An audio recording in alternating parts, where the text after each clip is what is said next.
한국 사회적 기업진흥원장님, 네. 그 작년에 예산 없었는데 어떻게 사업하셨습니까? 많이 어려웠죠. 작년에 뭐 여러 가지 어려운 뭐가 어려운 제일 여건, 어려우셨어요? 그래? 그렇죠. 여러 가지 뭐 어려운 여건 속에서 그래도 직원들이 음. 그래도 열심히 일한 성과가 음. 그래도 올해 절대적 규모에서 사직 기업의 수가 감소하지 않은 결과가 나타났다고 저는 생각하고 있습니다. 사회적 기업의 제일 중요한 거는, 이걸 활성화하는데 제일 중요한 건 뭐라고 생각하세요? 사회주의 활성화에서 제일 중요한 것은 제가 저 패널 데이터를 분석해 보니까 눈에 띄는 게 한 6년 동안에 사실은 그러니까 창업 이후 창업이 아니라 인정 이후 6년 동안에 폐업하는 사회적 기업 수가 집약돼 있는 6년이 지나면 일단 그 위험도가 급격하게 줄어드는 것을 확인할 수 있는데요. 그래서 인정 이후 초기 사회적 기업에 대한 실질적인 지원, 이게 가장 중요한 정부의 지원 사업이라고 생각하고 있습니다.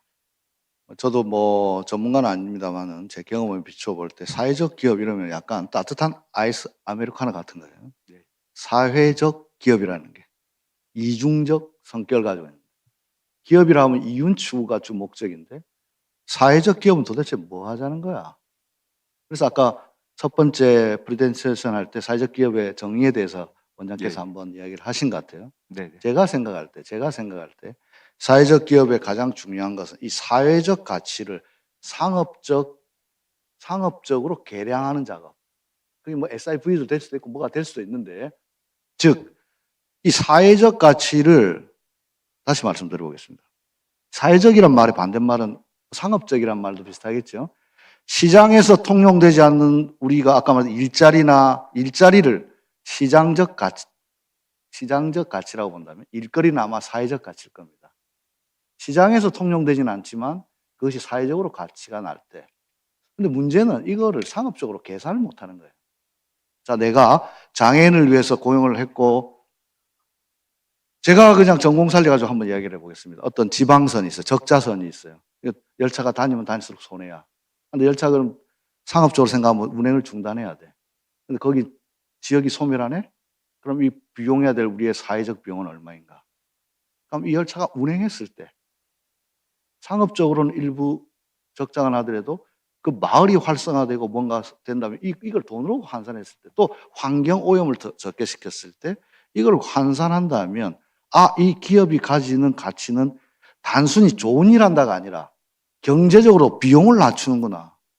그걸 환산해가지고 그럼 그만큼 원장께서 이야기하는 지원을 할 수 있는 근거가 마련될 것 같은데요. 그런 것들에 대한 견해는 어떠십니까? 그러니까 사회적 가치를 계량화하는 두 개의 방법이 있는, 저희 사용하는 것 SPI라는 지표는 사실은 방금 장관님께서 말씀하신 그런 방식은 아니고요. 그러니까 장관님께서 말씀하신 방식이 그 SPC라고 해서 SPI인가요? 하여간 저 영국에서 하고 있는 대표적인 지표 계산 그런 것도 방식이 있고 PSO라 해서 Public Service Obligation이라고 하는 그 것도 방식인데 있고. 저희가 지금 올해 사업 중에 수십억 규모로 추진한 사업이 바로 SPI 통해서 실질적으로 성과를 계량화하는 그 사업을 저희가 하고 올해 지금 계획하고 있습니다. 그래서 열심히 그 제도를 설계하고 있는 이런 상황이고요. 지금 근데 그렇게 했을 때 제일 큰 문제 중에 하나가 사실은 우리가 SPI 지표할 때 SPI 측정하는, 우리가 이제 저희 직원이 하기도 하고 또는 민간의 전문가들 맡기기도 하는데 저 비용 자체가 한 11만 원, 12만 원 정도밖에 안 되거든요. 근데 SPI 그 지표 측정할 때는 한 개당 거의 뭐 한 100만 원이 넘는, 굉장히 말하자면 환경 개선 목표라는 사회적 기업에 대해서, 그러면 그 사업을 하고 있는 환경 기업의 성과를 어떤 과정을 통해서 산출할 것인가는 굉장히 어려운 문제거든요. 그러니까 그 어려운 문제를 계량화하는데 드는 비용 자체가 100만 원을 넘는, 이게 상당히 어려움으로 지금 전하고 있습니다.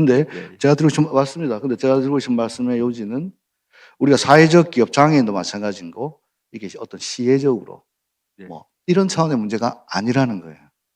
결국 AI든 무엇이든 아무리 기술이 발달하고 하지만 우리 사회 공동체는 유지돼야 되고, 그 사회 공동체가 붕괴되었을 때 비용에 대한 우리의 사회적 비용은 어마어마한 것인데 우리는 이것들을 몰각하고 있거나 아니면 계산을 못하거나 어렴풋이 알긴 알겠는데 돈으로 환산하기 어려운 거예요. 저는 그러한 것들을 우리가 잘 계산해내고 이러한 사업들이 즉 다시 말해 사회적 기업이 취약계층에 대한 일자리도 제공하지만 그 사회적 기업으로 인해서 그래서 우리에게 놓여진 국가적 과제, 지역과 청년 그리고 일의 미래에 대해서 어떠한 중요한 어떤 새로운 인사이트를 주고 국민들이 그렇지 그 사회적 기업의 역할이 이런 거였고 우리 공동체를 그러니까 시장이 하지 못한 시장의 실패를 보완할 수 있는 뭐 이런 것으로 된다면 활성화하는 데 있어서 예산을 하루아침에 뭐 몇천억씩 날라가고 생태계가 붕괴되고 이런 일은 없지 않겠나 싶어서 말씀드립니다. 예, 장관님 말씀 충분히 공감하고 있습니다. 예. 박사님이시니까 저보다 나으실 거다 연구를. 예, 예. 저는 그 지점이 대단히 중요하다고 생각하고 지금 대통령께서도 사회연대 경제를 뭐 법무처관에서 잘 해보라고 하는 것은 우리가 흔히 알기로 기업에서 일자리 만드는 건 맞습니다.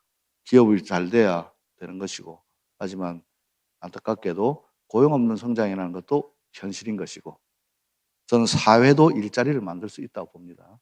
그래서 기업에서는 기술 혁신을 하고 우리 같은 사회부처는 사회를 혁신해서 또 일자리를 만들고 일거리를 만들고 일거리를 일자리로서 환산할 수 있게끔 사회 인식도 바꾸고 그런 노력들 같이 해갔으면 좋겠는데 혹시 뭐